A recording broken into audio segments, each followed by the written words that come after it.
สบายดีอ่าขอทักทายสบายดีเนาะพี่น้องๆFC ภายในหรือต่างประเทศวันนี้เราก็บ้านก็เลาะแล้วล่ะที่ได้พาท่านผู้ชมเนาะไปท่องเที่ยวที่ว่าอยู่ที่ถ้ำกวนงัวเนาะถ้ำกวนงัวนี่มันตั้งอยู่บ้านเสียงแหวนเนาะเมืองตะแคเขตขมวนกำลังที่มอเตอร์ไซค์ไปเด้อไปเบิ่งไปดูไปเบิ่งพร้อมกันเลยเนาะ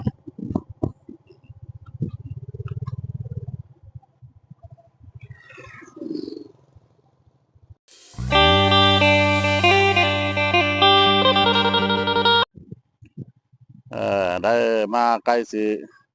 ฮอดบ้านเพิ่นแล้วเนาะก็หาเก่าเห็นป้ายบ้านเสียงแหวนเพิ่นว่าบ้านเสียงแหวนเนี่ยมันก็สิมีแหล่งท่องเที่ยวเนาะแหล่งท่องเที่ยวเป็นถ้ำเป็นถ้ำแล้วก็มีขัวอู้เนาะมีพระพุทธรูปไปเบิ่งพร้อมกันเลยเนาะว่ามันสิเสือสดงดงามส่ำใดเออตามพ่อบ้านพ่อเลาะไปเลยเด้อเออสบายดีเกี่ยวไปน้ำปั้นไปน้ำเนาะมันบ่ได้แล้วฤดูเดียวนี้เนาะเอมันฝนมันมืดมาแล้วมันตกเลยเออได้จักสอบปั้นเช้านี้บ่เออเออก็ถือว่ายังบ่ได้ครึ่งเลยเนาะเข้าเลยเนาะครึ่งแล้วบ่ยังแล้วเนาะเอ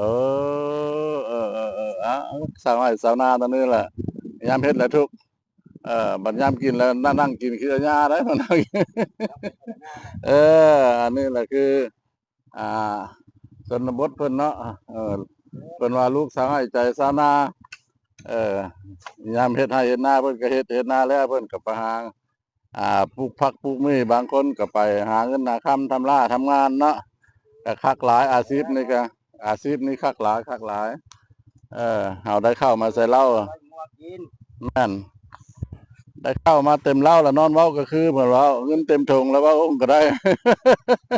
ดีหลายเอาขอชมเชยนำ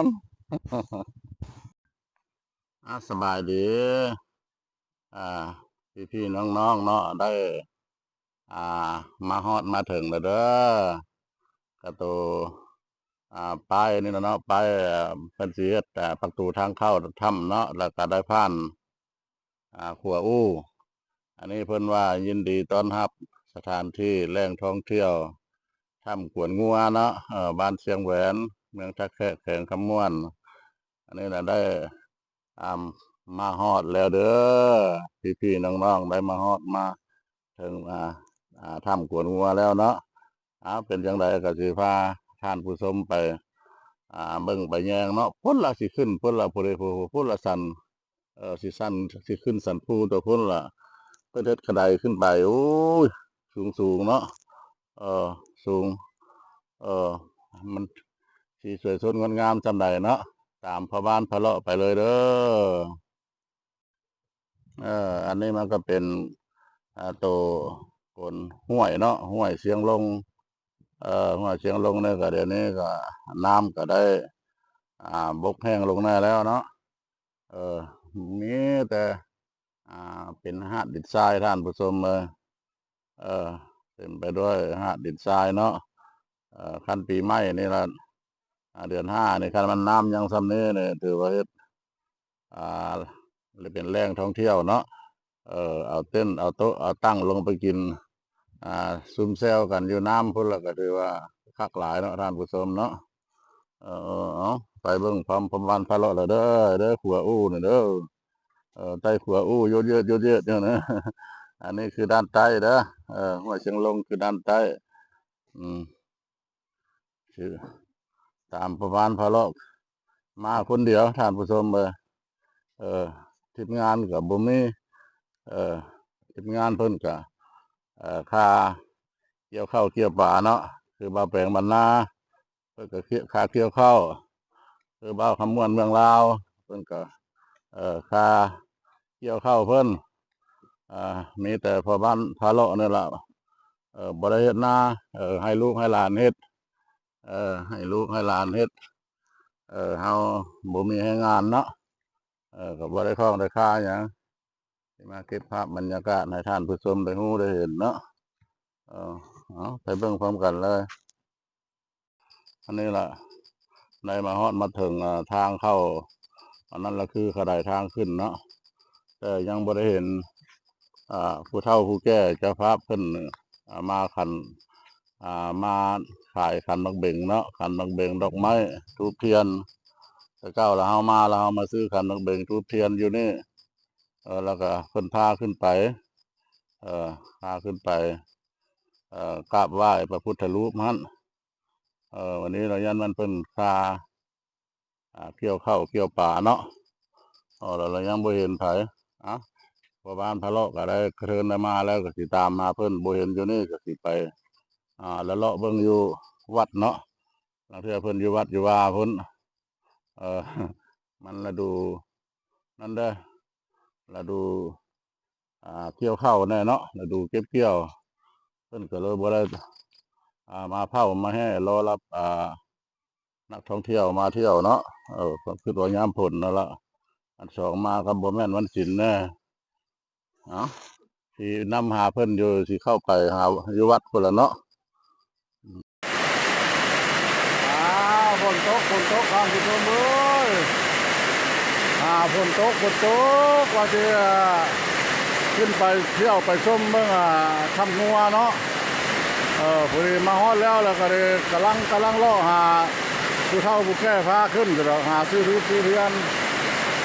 โหปักน้ำลงมาบาดนี่ว่า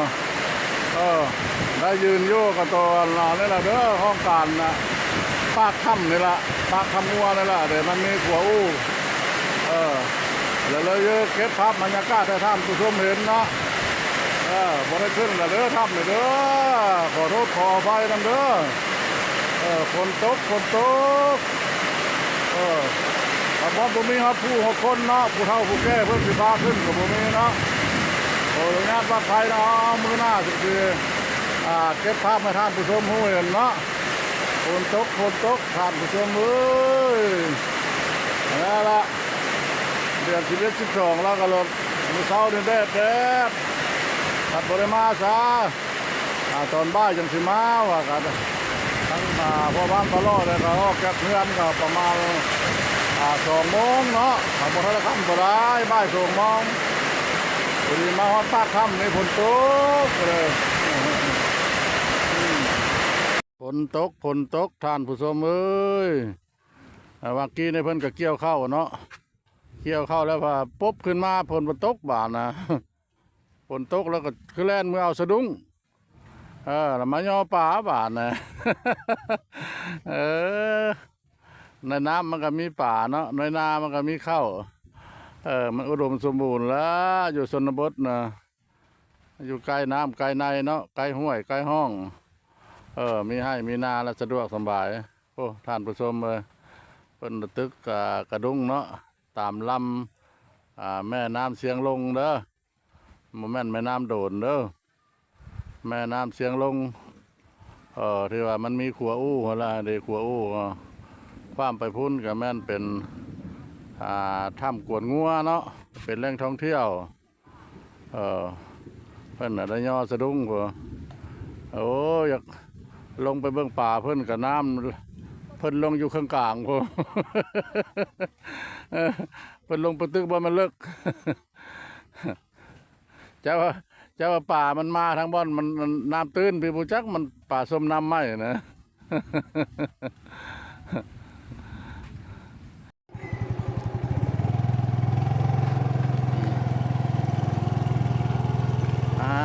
ผลเศร้าแล้วท่านผู้ชมเอ้ยอันนี้ได้ออกมาเก็บภาพอยู่ที่บ้านเชียงแหวนเด้อมีตัวงัวนี่เนาะบ้านเชียงแหวนเด้อบ้านเชียงแหวนเพื่อนนี่ก็มีความพัฒนาเจริญแล้วเนาะเพื่อนได้ทางดำนะเด้อ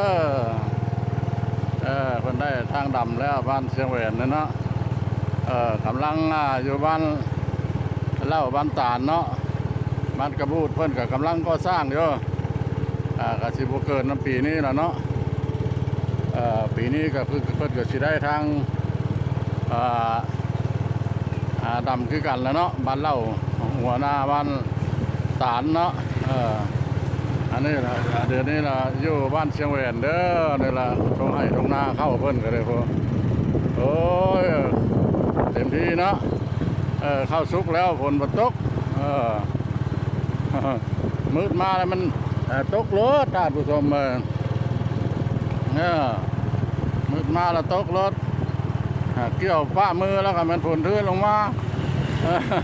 ก็ลำบากเนาะท่านผู้ชมเนาะเพื่อจะได้กินเนาะเพื่อจะได้เป็นข้าวสารนึกกันลายขั้นลายตอนผ้าบุญปีนี้ก็ตกแท้ตกว่าเดือน12เลยยังตกก็โอ้ยสงสารชาวไร่ชาวนาเลยเนาะหลังสุฟ้าหน้าสุฝนเป็นว่าเฮ็ดให้เฮ็ดหน้าปีนี้ปี2025เนี่ยยากหลายเนาะญาติผ้าญาติผลบ่ได้แม่นญาติสัตว์สาว่าสิ่งใดญาติกับธรรมชาติเนาะสู้กับธรรมชาติฝนตกก็สู้นี่ล่ะสิพาท่านผู้ชมไปเลาะเที่ยวตลาดชุมชนอีกวันหนึ่งเนาะตลาดชุมชนวันนั้นแหละอยู่ที่บ้านกระบูดหลังเทื่อเพิ่นมีอาหารการกินเนาะเพิ่นขายเนาะสัตว์ป่าสัตว์ดงเอาไปรถเบิ่งน้ำเดียวเด้อกำลังไปเด้อกำลังไปวิทย์บ้านเชียงแหวนแล้ว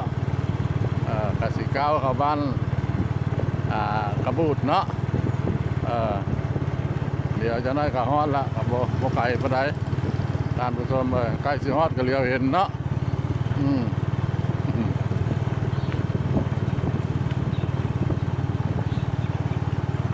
ยังมืดผ้ามืดฝนอยู่ขออภัยน้ำบรรดาท่านเด้อภาพก็บ่สวยบ่งามมันมืดมืดฝน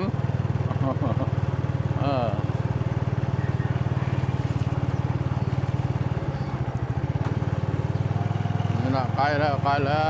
วใกล้สิตลาดสิฮอดตลาดชุมชนละท่านผู้ชมอยู่บ้านนี่แหละบ่มีตลาดเด้อมีแต่ทางยางทางดำ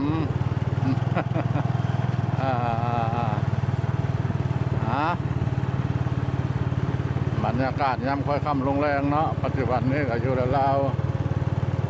4 โมงเนาะอยู่ราว4 โมงพอกองข้าวเพิ่นก็เปียกท่านผู้ชมกองข้าวเปียกกองข้าวเปียกย่างเอาเด้อย่างเอาเด้อกองข้าวเปียกเด้อ